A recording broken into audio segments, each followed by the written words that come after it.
Alors pour ce jeudi 23 avril, tout a été très vite en fait ce matin au niveau des trades, puisque le premier trade a été donné, je ne sais plus quelle heure, moi j'ai commencé à 7h48, donc le premier trade, et le dernier trade a été passé à 7h53. Donc, vous voyez, hyper rapide. Et tout a été fini enfin, je parle en heure française, hein, et tout a été fini à 8h07 minutes. Donc, ça a duré 19 minutes de trade en totalité pour pouvoir avoir un bénéfice de 4,11% dans la journée. C'est pas mal. Euh, tous ces trades-là, donc, je les ai donnés, je vais vous montrer ça ici, donc au groupe confidentiel Forex. Donc, j'avais donné GBP AUD en vente, Euro AUD en vente, AUD USD en achat, Gold en achat, AUD JPY en achat, AUD CHF en achat. Et donc là, j'avais mis un message que tous mes trades étaient clôturés, hein, pour ceux qui veulent clôturer en même temps. Et donc, j'avais fait 4,11% de bénéfice en 19 minutes. Alors, ce qu'il faut savoir donc par rapport à l'ensemble, je vous rappelle un petit peu ma méthode de sélection des trades, hein. Pour cette méthode-là, il y a beaucoup de méthodes que l'on peut sortir du robot. Là, c'est une excellente méthode pour ceux qui possèdent la méthode d'information Top Reversal System. En tout cas, moi, c'est la méthode que je suis parce qu'elle est vraiment hyper efficace.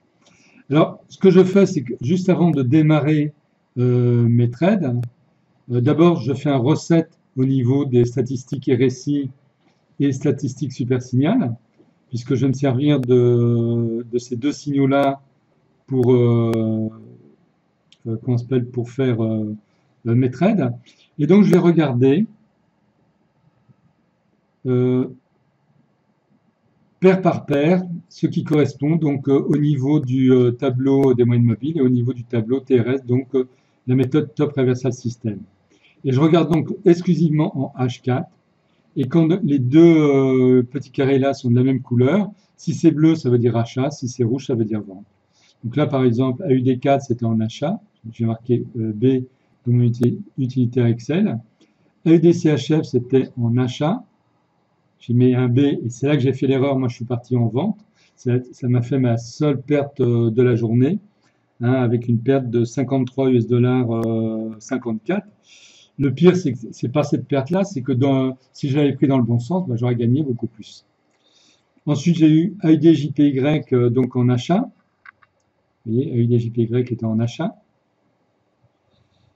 Après, AUD-USD, alors il y a eu AUD-NZD aussi qui était en achat, mais moi, j'ai pas eu de signaux dans le peu de temps que j'ai fait mes trades. Donc, vous voyez, c'était en achat. AUD-USD, c'est également en achat. Ensuite, on est passé à Euro-AUD. Euro-AUD, c'était en vente. C'était en vente aussi TRS. Et donc là, j'ai pris un trade en vente.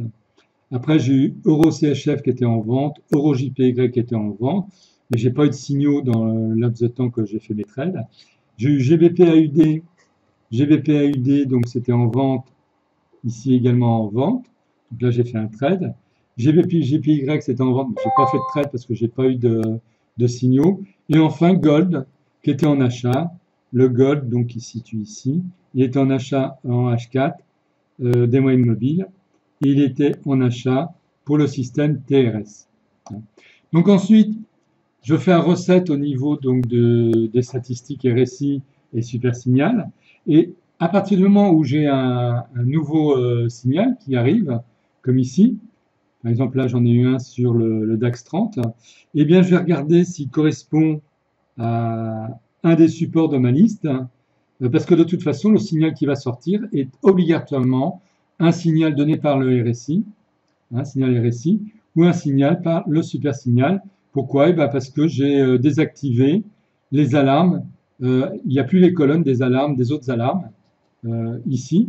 Et ça me permet de me concentrer exclusivement sur les alarmes qui sortent et donc vraiment de pouvoir intervenir très rapidement. Vous voyez, j'ai un signal à UDCHF. Voilà, là c'était un peu rapide. Moi, comme je vous l'ai dit, je me suis trompé de sens. mais bon, je fais apparaître le graphique AUD CHF et tout de suite, comment ça s'appelle, je prends ou pas un trade. Bon, là, moi, j'ai pris un trade AUD CHF en vente. Ouais, donc, quand démarrer ici, il a fini ici, en fait. C'est l'inverse de ce qui est marqué ici. C'est bizarre, d'ailleurs. Ça, c'est le truc MT4. C'est donc pas si fiable que ça, leur système. Puisque là, tel qu'on le lit là, on pourrait croire que j'ai démarré un trade ici en achat, alors qu'en fait, moi, j'ai démarré un trade en vente. Donc, méfiance quand même avec le système MT4 de temps en temps. Il peut y avoir peut-être des bugs dans le système. Donc, vous voyez, moi, je fais apparaître le graphique directement en cliquant, donc, moi, dans cette colonne-là. Donc, je vais enlever ça pour plus de clarté. Ici, dans la colonne force. Et quand je clique sur le rond, le carré ici, ça fait apparaître directement ce type de graphique-là que j'ai préprogrammé. Hein. C'est pas un graphique que vous avez par défaut dans le robot TrendMaster Pro. C'est un template que je me suis créé parce que moi, il m'est bien utile. Dedans, il y a donc le subdem. Et là, je savais que j'avais de la place pour aller jusqu'en haut par rapport à ce subdem-là. Alors maintenant, on va voir donc dans le détail ce qui s'est passé. Donc bon, AUDCHF, je ne vais pas trop revenir dessus. C'était une perte de 53 US dollars 54, erreur d'initialisation de trade. Ça arrive, mais il ne faut pas que ça arrive trop souvent quand même, parce que c'est quand même désagréable. AUDJPY, c'était un trade en achat. Donc là, c'est bien fait. Je suis parti ici, il a été clôturé là. Vous voyez que les cours sont remontés jusqu'au subdem. Hein, celui qui faisait pas un système en basket, mais qui tradait euh, paire par paire, il pouvait gagner beaucoup, beaucoup plus sur cette paire-là. Moi, j'ai gagné sur celle-ci 92 US dollars 75. Ensuite, il y a eu AUD-USD. AUD-USD, bah, c'est pareil. Hein. Moi, je suis parti ici, ça a clôturé ici. Les cours sont montés assez loin, attirés par le subdem, et puis ils se sont rétractés. Moi, j'ai gagné 70 US dollars sur la paire AUD-USD. Il y avait plus à gagner, bien sûr. Hein, vous avez vu comme les cours ont monté. Donc, si cette petite distance-là fait 70 USD là, vous voyez que de là à là, ça fait beaucoup, beaucoup plus. Alors ensuite, c'était Euro AUD. Euro AUD, c'était un trade en vente. Alors, trade en vente, voilà. Les, comment s'appelle, mon trade, il a démarré ici, il a clôturé ici.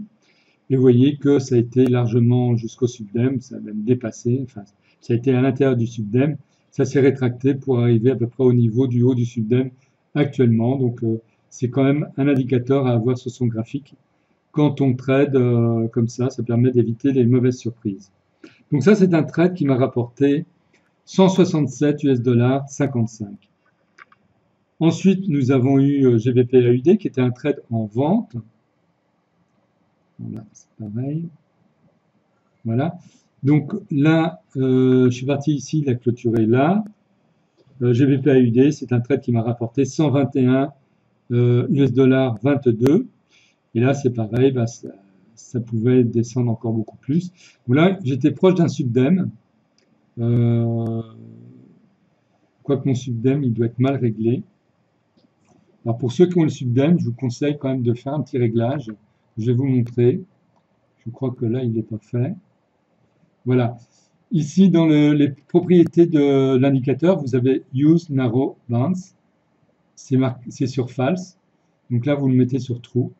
Ça va vous permettre d'avoir des subdems plus petits, hein, surtout quand il y a des grandes. Voilà. Et ça raccourcit le subdem et ça donne une meilleure visibilité comment on s'appelle, sur le graphique. Donc là, je vous ai dit, je suis parti ici, ça clôturait là, et ça m'a fait, donc je vous ai dit, je crois, 121,22. Enfin, j'avais un trade sur le gold. Je sais qu'il y en a beaucoup qui n'aiment pas tellement le gold. Alors là, c'est pareil. Je vais régler le subdem qui ne l'est pas.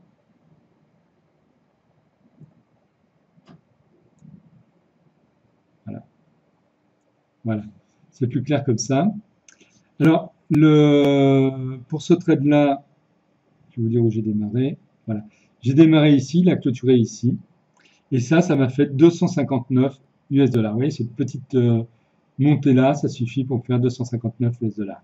Donc en totalité, moi j'ai gagné 656,98 US dollars, soit 4,11% de plus-value sur mon capital. Et je vous rappelle que moi j'ai mis là par exemple en termes d'objectif 4,20%.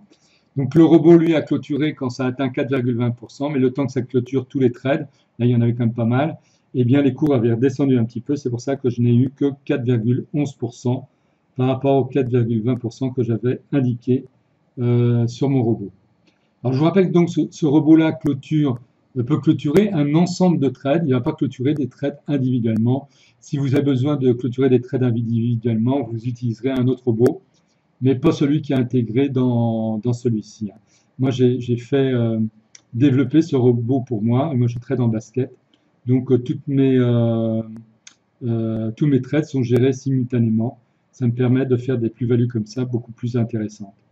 Alors vous remarquerez que quand on regarde le tableau des statistiques, par exemple sur AUD-CHF, qui est donc la deuxième ligne, donc là actuellement on est à 17,6 pips en encours, mais c'était monté à 29,1 pips. Pour AUD-JPY, qui est ici, là on a un encours de 4,8 pips, un truc comme ça. Mais par contre, c'était monté à 37,2 pips. Donc faites bien attention à la lecture de ces tableaux-là. Ça peut des moments vous paraître un peu bizarre, mais ce qu'il faut surtout voir, c'est où est monté le maximum. Parce que moi, quand je prends un trade, c'est au début de l'initialisation du trade. Et donc, il va y avoir cette poussée-là, et qui va monter par exemple ici jusqu'à 37,2 pips. Pour AUD-USD, qui est donc ici, là on est à moins 4 pips à peu près, alors que c'est monté à plus 33,7 pips en très peu de temps. GBP, après il y a Euro-AUD ici, bon, là on est à 52,6 pips, 51,6 pips, et c'est monté à 88 pips au maximum. Ensuite, il y a eu GBP-AUD. GBP-AUD, on est à 36,4 pips et c'est monté à 62,9 pips quand même. Et le gold, alors le gold, là on est à 70 points, 41, maintenant vous voyez ça bouge beaucoup le gold, et c'était monté à 226 points. Donc vous voyez l'intérêt un petit peu, et regardez un petit peu comment on peut comprendre ce tableau-là. On a le minimum, on a l'encours et on a le maximum. Et quand vous avez une bonne méthode, eh bien en fait, c'est surtout le maximum qu'il va falloir regarder, puisque là, il va y avoir une poussée qui va être importante, et ça va vous permettre de pouvoir déboucler vos trades très rapidement, comme avec la méthode que j'emploie actuellement et que je vous ai dévoilée donc ici et lors de la dernière vidéo. Donc voilà, c'était une bonne journée, très rapide. Il y en a qui ont été assez surpris aujourd'hui dans le groupe confidentiel Forex à la lecture des emails que j'ai reçus instantanément suite à la clôture des trades. Mais ça peut être comme ça. Des moments, ça pourrait peut-être durer un peu plus de temps.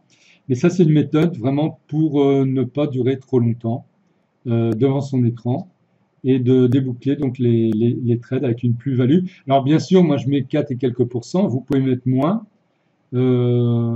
Ça vous regarde.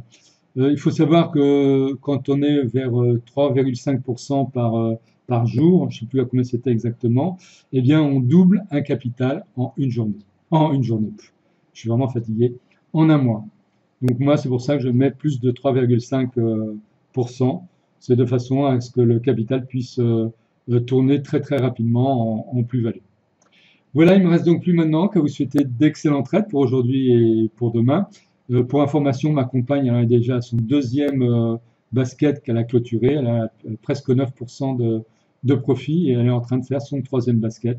Bon, moi, je suis un peu fatigué. Franchement, un basket, ça me suffit. Et 4,1% dans la journée, je trouve ça pas mal. Voilà, bonne journée et puis à bientôt pour une nouvelle vidéo. Au revoir.